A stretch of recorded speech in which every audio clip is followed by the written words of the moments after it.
1년간 감사한 게 무엇인지 돌아보고 글로 써서 제출하라 하였습니다. 본래 이것을 제출하라고 한 이유는 이 자리에 제가 설교한 대신에 간증을 하면 어떨까 생각하기 때문이었습니다. 그래서 한번 쭉 읽어봤는데 제출한 모든 사람들의 감사가 감동적이었지만 그들 가운데 모두 공통적으로는 두 가지가 있었어요. 첫 번째는 하나님께서 나로 행하신 것에 감사합니다라는 게 있었고, 그러니까 하나님으로 인한 감사가 있었고, 두 번째는 사람들로 인한 감사였습니다.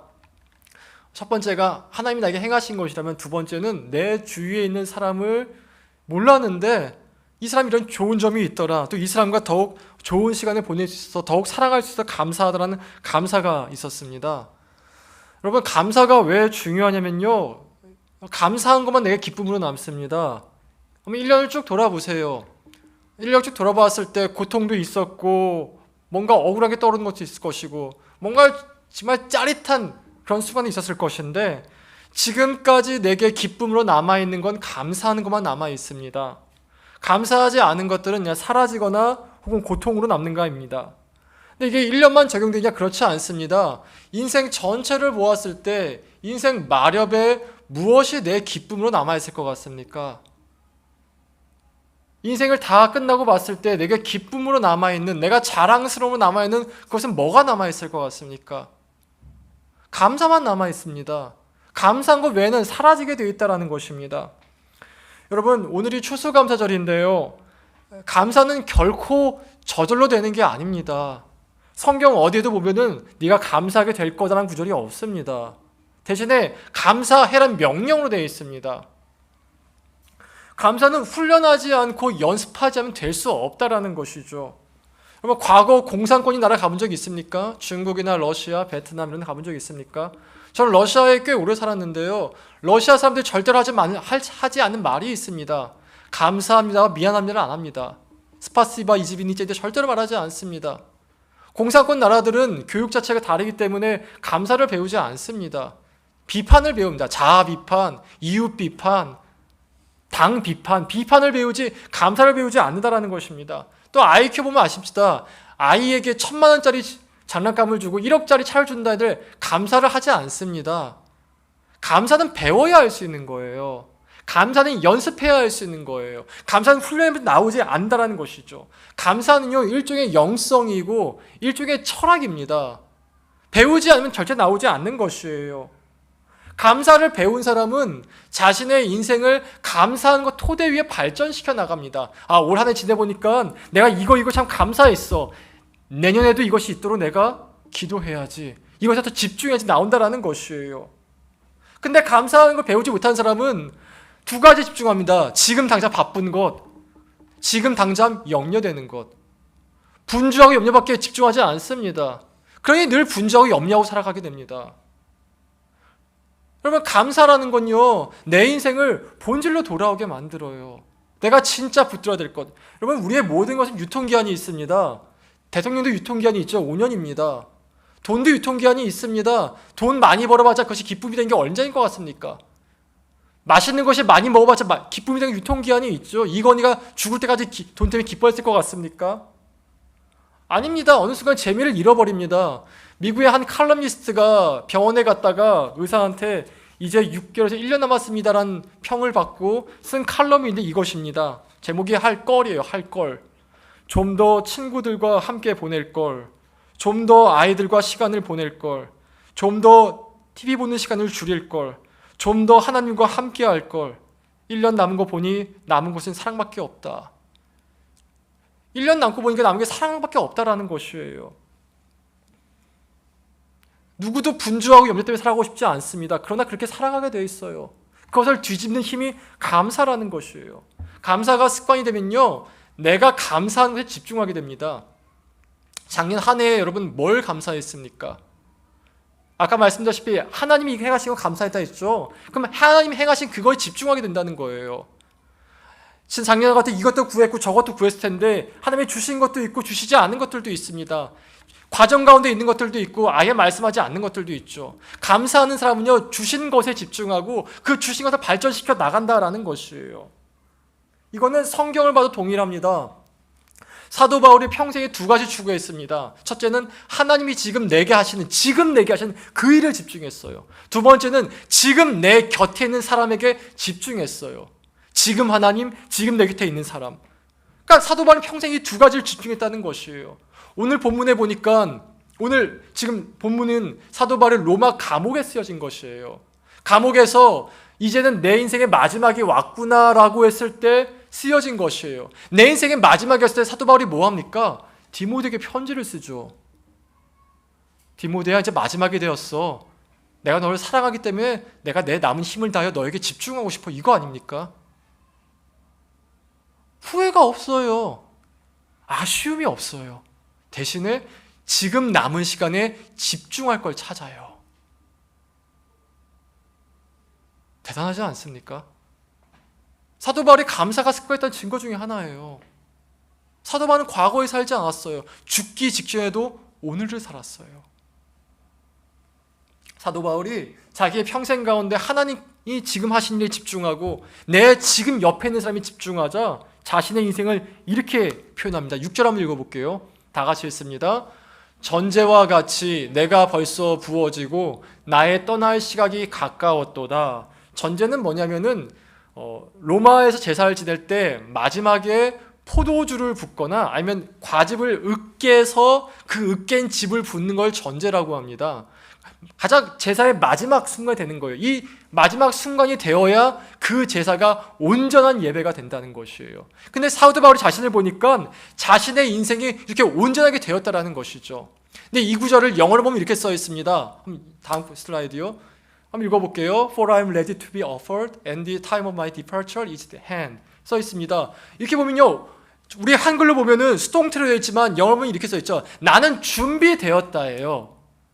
나는 이제 준비가 다 됐다는 거예요. 나는 내 인생을, 내 삶을 예배로 드릴 준비가 되었다는 거예요. 나는 내 인생을 하나님께 드릴 준비가 되었다는 거예요. 난 내 인생에 있었을 때 하나님께 보여드릴 준비가 되었다는 것이죠.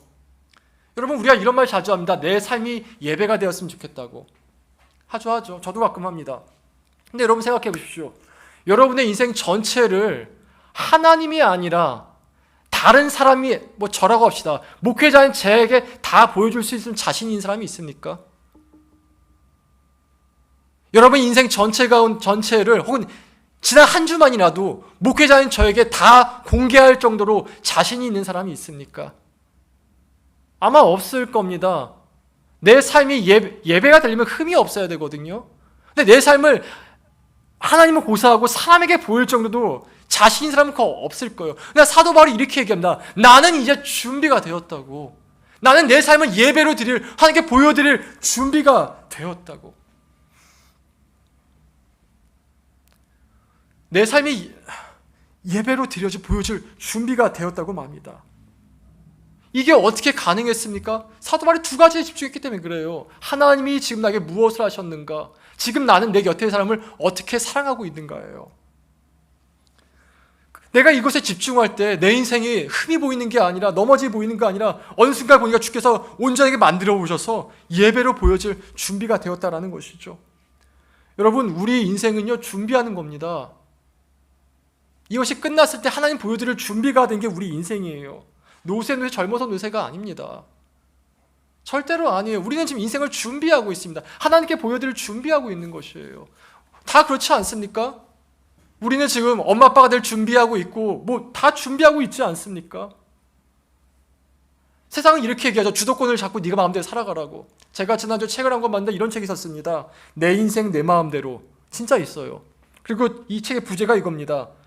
절대 후회하지 않는 인생을 살기 위한 삶의 태도. 내 인생은 내 마음대로. 그래놓고서 12가지 원칙이 쫙 있는데 이것을 한마디로 표현하면 이겁니다. 너 인생의 주도권을 절대로 남에게 주지 말아라. 주도권을 갖고 인생을 살아가라. 맞습니다. 틀린 말 아닙니다. 그러나 여러분, 이 말이 반만 맞습니다. 주도권을 갖고 내 인생을 살아가면은 결과가 좋습니까? 1933년에 히틀러가 정권을 잡습니다. 그리고 1945년 독일이 패망하기 전까지 히틀러는 단 한 번도 자신의 주도권을 남에게 준 적이 없었어요. 심지어 나라의 주도권도 늘 잡고 있었습니다. 근데 그 결끝이 뭐였죠? 자살이었어요. 나라는 잿더미가 되고. 제가 중고등학교 때 뒤에 앉아가지고 흔히 일진이라 그러죠. 인생의 주도권을 갖고 마음대로 사는 친구가 있었습니다. 늘 있었습니다. 지금도 아마 있을 겁니다. 그런 학교 가면 말이죠. 그러나 다 아는 것은 그렇게 삶의 끝은 후회이지 않습니까? 주도권을 놓지 않는 건 중요하지만 늘 주도권만으로 늘 좋은 격을 만드는 게 아니라는 것이에요. 내 삶의 주도권을 내가 잡았다면 반드시 할 게 있습니다. 들을 줄 알아야 됩니다. 주도권 잡고 들을 줄 알아야 된다는 것이에요. 솔로몬이 하나님께 소원을 구합니다. 하나님 제게 소원을 구하자 솔로몬이 이것을 구해요. 열왕기상 3장 9절 읽어보겠습니다. 다 같이 읽습니다. 듣는 마음을 종에게 주사 주의 백성을 재판하여 선악을 분별하게 하소서. 듣는 마음이 뭘 만든다고요? 분별하게 만든다니까요. 주도권은 이때 필요한 거예요. 분별한 다음에 내가 싸움을 싸워나가면 선으로 나가야 된다는 것입니다. 여러분 그 주도권을 잡았다면 이제 영원한 것에 집중해야 되지 않겠습니까? 영원한 것이 무엇인지 알기 위해서도 여러분이 할 게 감사해요. 하나님이 나에게 하시는 일이 있고 하시지 않는 게 있어요. 하나님이 내게 허락하신 게 있고 허락하시지 않는 게 있어요. 내가 집중할 게 뭐예요? 하나님이 내게 허락하신 것, 내게 지금 행하신 것, 그거에 집중해야 돼요. 그걸 집중할 때 열매가 남고 영원한 것이 남다라는 것입니다. 여러분 감사편지 쓴 사람은 알 것입니다. 쓰면요 하나님이 나에게 뭘 행하신지 보인다니까요. 저도 썼어요. 그래서 작년에 뭘 했는지. 근데 이 시간이 없으면은 우리는 하나님이 하신 것에 집중하기 대신에 내가 원하는 것, 내가 지금 급한 것, 내가 갖기 원하는 그것에만 잡혀 살아가게 된다니까요. 이걸 잡혀 살아가게 되면요 감사는 사라지고 어느새 억울함만 남아요. 억울함만. 사람은요 감사한 것이 10가지고 억울한 게 하나 있으면요 그 억울한 것 하나에 매여 삽니다. 이게 싸움이에요. 내가 감사할 것인가 억울해할 것인가. 근데 내가 감사하는 그 순간에 그 싸움이 일어나가지고 점점 감사로 가게 된다니까요. 그래서 성경께서 얘기하고 있어요. 감사하라고. 감사를 넘치게 하라. 이번 주 묵상이 보면 다 감사 구절 되어 있을 때 다 보세요. 감사 명령으로 되어 있어요. 감사가 넘치게 해라. 감사가 널 다스리게 해라. 감사함을 찾아보아라. 다 명령형으로 되어 있습니다. 또한 이렇게 내가 감사에 깨어 있을 때 하나님이 주신 선물은 인생의 결과를 하나님께 맡길 수 있다는 것이에요. 7절 읽어보겠습니다. 다 같이 읽습니다. 나는 선한 싸움을 싸우고 나의 달려갈 길을 마치고 믿음을 지켰으니. 바울이 자신의 인생 설명을 이렇게 얘기합니다. 내 인생은 선한 싸움 싸운 인생이었어. 내 인생은 나의 달려갈 길 마친 인생이었어. 내 인생은 믿음을 지킨 인생이에요. 잘 보세요. 믿음은 지키는 거예요. 믿음은 세우는 게 아니에요. 믿음은 지켜나가는 거예요. 근데 여러분 사도 바울이 자신의 인생 설명할 때 하나도 결과가 없습니다. 다 과정이에요. 만약에 여기 누가 있다 칩시다. 이 사람의 인생이 어때요? 이 사람 돈 많이 번 인생이었어. 결과죠. 눈에 딱 보이는 결과예요. 이 사람 박사학위가 있는 인생이었어. 이 사람 애 12명 낳은 인생이었어. 우리는 보통 한 사람의 인생을 설명할 때 결과로 얘기합니다. 저 사람 누구야? 저 사람 차가 BMW야. 저 사람 누구야? 저 사람 집이 강남에 40평짜리 아파트야. 나는 솔로몬가 다 그렇게 나오더라고요. 저 사람 누구예요? 저 사람은요 청남동에 아파트가 있는 사람입니다. 자기소개하는데 저는 의사고요. 저는 자가가 있고요. 저는 춤을 좋아합니다. 다 결과로 인생을 표현하더라고요. 근데 사도 바울은 안 그래요. 사도 바울은 과정으로 자기 인생을 설명해요. 그러니까 사도 바울의 인생은 과정을 잘 설명했던 것이지 결과로 보여주는 게 아니었다는 것이에요. 여러분 우리가 떨쳐버려야 할 미혹 중에 하나가 뭐냐면요 반드시 결과를 내 눈으로 봐야 한다는 유혹입니다. 이거 떨쳐버려야 됩니다. 물론 이 땅에 살아가다 보면 결과가 꼭 필요할 때가 있어요. 가령 공부하는데 공부하니까 시험 붙는 거면 시험 붙어야죠. 일을 하는데 일하는 목적이 돈 버는 거면 돈 벌어야죠. 여러분 가운데 난 공부하는 게 좋냐 시험 떨어져도 괜찮아 이런 사람은 없잖아요. 난 일하는 게 좋아 돈은 안 벌어도 돼 이런 사람이 있습니까? 그런 사람 없잖아요. 혹시 거꾸로지 돈 벌게 일하는 거 아니겠습니까? 그러나 이것을 영적인 세계에 적용하게 되면요 우리는 어떻게든 결과를 내는 유혹에 빠지게 되어서 정도를 벗어나 수단과 방법을 가리지 않게 됩니다. 그래서 결과를 낸다 할지라도요 허탄해요. 허무해요. 우리 성결교단 목회자들에게만 전달된 유명한 이야기가 하나 있습니다. 유교가 끝나고 이 땅에 교회가 하나씩 둘씩 생기던 무렵입니다. 그때 돈이 아주 많은 장로님이 있었습니다. 이 장로님이 무슨 이유인지 모르겠지만 갑자기 교회를 짓기로 했습니다. 한 채를 짓고 또 한 채를 짓고 또 한 채를 짓고 총 6채를 지었습니다. 그러다가 이렇게 돌아가실 때 됐는데, 돌아가실 때 사람들 다 듣는 앞에서 이렇게 외쳤습니다. 예수가 세상에 어딨어? 교회를 6개 지었는데 예수 세상에 어딨어? 다 거짓말이지. 왜 이런 말 나온지 아십니까? 신앙생활을 결과로 보려면요 늘 억울함이 남아요. 신앙생활을 결과로 판단할, 하나님이 나와 동행하심을 결과로 보려면요 내게 온 억울한 결과 때문에 그 억울함밖에 나오지 않는다는 것이에요. 내가 교회를 6채나 지었는데 왜 나에게 이게 이루어지지 않는가, 이거밖에 보이지 않는다는 거예요. 저도 아주 비슷한 경험이 있습니다. 아주 비슷한 경험이 있어요. 케냐에서 3년 동안 선교하고 난 다음에 차도 치이고 말라리아도 걸리고 강도와 도둑도 당하고 다 하고 난 다음에 3년 딱 끝나고 나서 미국에서 연락이 왔습니다. 장학금 줄 테니까 학교로 오라고. 알겠습니다. 가겠습니다. 갔는데 다 했어요. 다 했는데 비자 딱 얻어가지고 갈 준비하고 있었는데 누가 여권을 훔쳐갔어요. 또 비자가 있는 걸. 케냐에서. 여러분 외국에서 여권 잃어버려 봤습니까? 너무 화가 나더라고요. 너무 화가 나더라고요. 그때 제가 한 기도가 이거였어요. 하나님 계시긴 계십니까?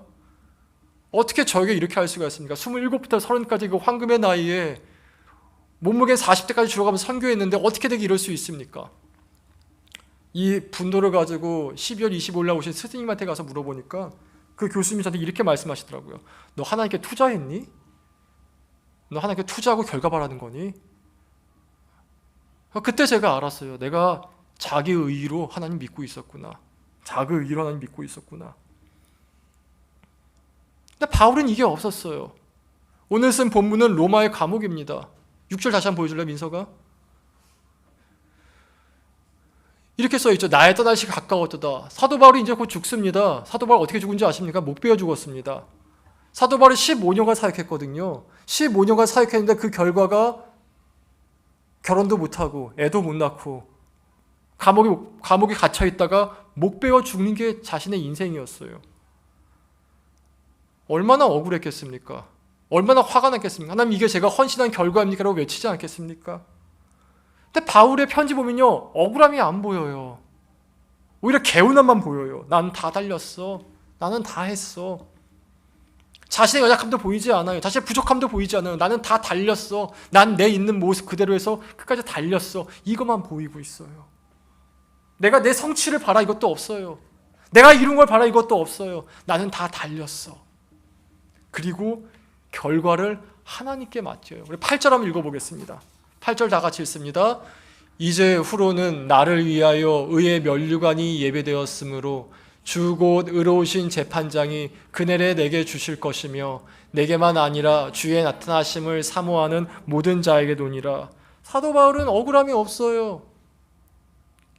이제 하나님이 내게 주실 면류관이 있다라고 확신만 있어요. 여러분 이 확신은요 7절이 있어야 이 8절의 확신이 있는 거예요. 내 과정을 살아냈을 때 8절에 이 확신이 있는 것이에요. 신해철 씨가 이런 말을 했어요. 자기는 처음에 앨범 냈을 때 자기 한 노래가 얼마 이상 팔리지 않고 1위 가지 않으면 너무 스트레스 받았다고. 그래서 나이가 지나고 보니까 그게 너무 이상하게 여겨지더래요. 그래서 나중에 이렇게 얘기했습니다. 이제는 결과는 안 보고 앨범을 만드는 과정 자체를 즐겁게 하기로 결정했다. 그러니까 음악이 그렇게 즐거울 수가 없더라라고. 사도 바울이 이렇게 살았어요. 결과는 주님께 맡겼어요. 여러분 우리 태신자도 기도하고 있지 않습니까? 결과 주님께 맡기세요. 전도는 주님이 하시는 거예요. 근데 과정은 우리가 싸워 나가는 거예요. 여러분 선한 싸움 싸우고 있습니까? 감사가 쉽습니까? 억울함이 쉽습니까? 억울함이 100배 쉬워요. 우리 은혜도 억울할 줄 알아요. 감사는 싸움이에요. 그래도 내가 이걸 감사한 걸 찾아내는 거예요. 그럼 달려갈 길 마치고 있습니까? 마라토너가 마라톤 하는데 중간에 걸어가지 않습니다. 끝까지 페이스를 유지하는 게 마라톤의 힘이에요. 페이스 유지하고 계십니까? 믿음을 지켜가고 계십니까? 믿음은요 성장시키는 게 아니에요. 믿음은 내가 할 일은요, 지켜내는 거예요. 믿음을 지킬 수 없는 그 자리에 지켜내는 거예요. 직장에서 지켜내는 거예요. 나 혼자 했을 때 온갖 상념이 몰라올 때 그때 지켜내는 거예요. 제 약점 중 하나가 우울함이거든요. 저는 혼자 있으면 정말 안 좋은 생각이 너무 많이 들어요. 누구라고 여기 있는지 없는지 모르겠는데 그 친구는 약점을 돈이라고 얘기했어요. 자기는 돈만 보면 너무 손이 떨릴대요. 불안해서.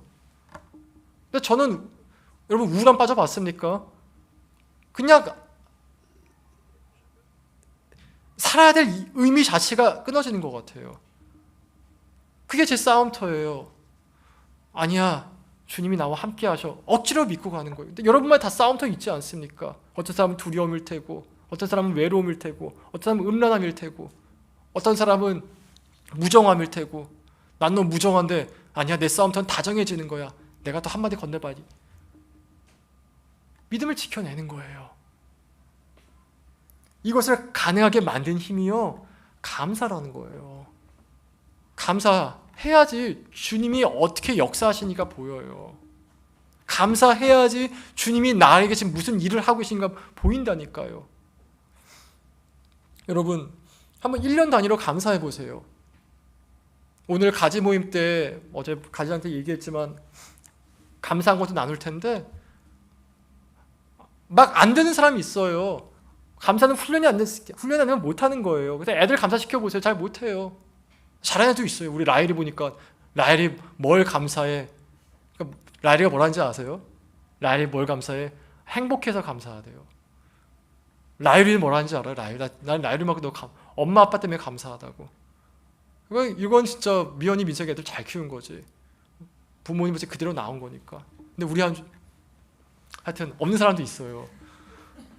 근데 이건 없다고 해서 슬퍼할 게 아니라 연습해야 돼요. 여러분 감사 잘 됩니까?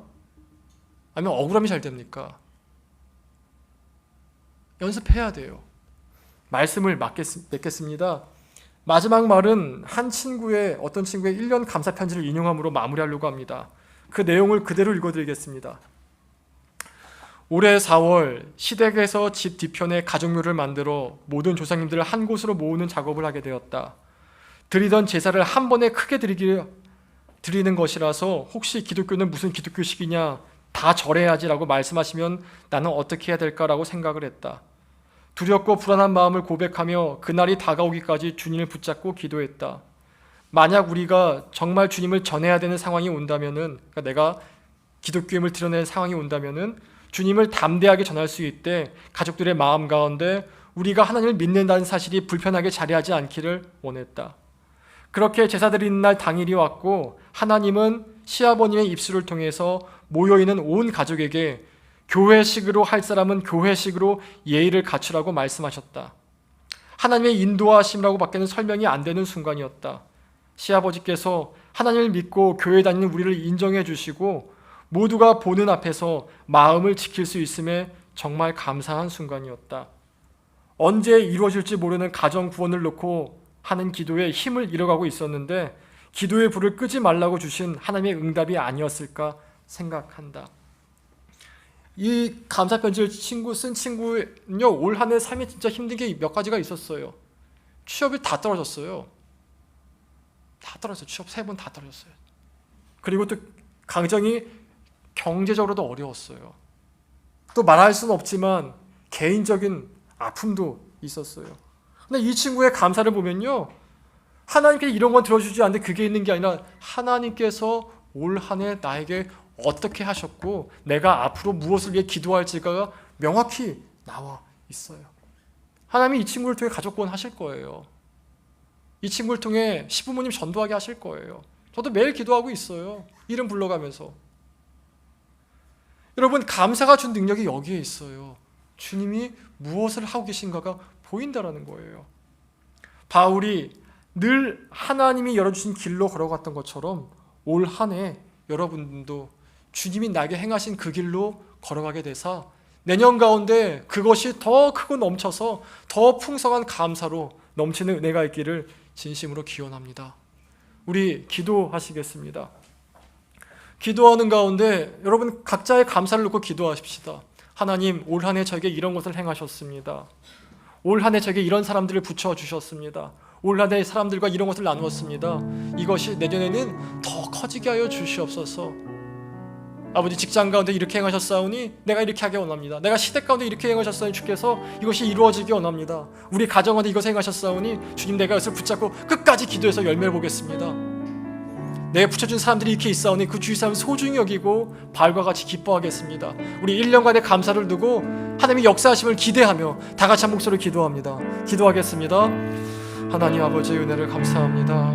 아버지, 한 해 가운데 아버지 이 교회 가운데 부풀어 주셨고 더 사랑하게 하셨으며 더 한 사람 한 사람 귀하게 여기게 하셨고 아버지 역사하시고 감사드립니다. 하나님 은혜를 감사합니다. 아버지께서 주신 것들과 감사하고 아버지 베푸신 것들로 인해 감사합니다. 주님이 역사하여 주시옵소서. 아버지, 주님 역사하여 주시옵소서. 아버지, 주님 역사하여 주시옵소서. 아버지, 이 한 해가 내 감사에 집중케 하시고 주님 바라보심을 통하여서 더 기쁨으로 나가게 역사하여 주시옵소서. 아버지, 억울한 마음과 분노의 마음이 있습니까? 아버지, 무감각한 마음과 무정한 마음이 있습니까? 아버지, 그것을 멈추게 하여 주시고 이제는 주께서 주신 그 감사를 통하여서 하나님이 하신 역사를 바라보게 인도하여 주시옵소서. 아버지께서 우리와 함께 하시오니 그 함께 하심을 통하여서 더 기쁨으로 나가게, 더 기쁨의 열매를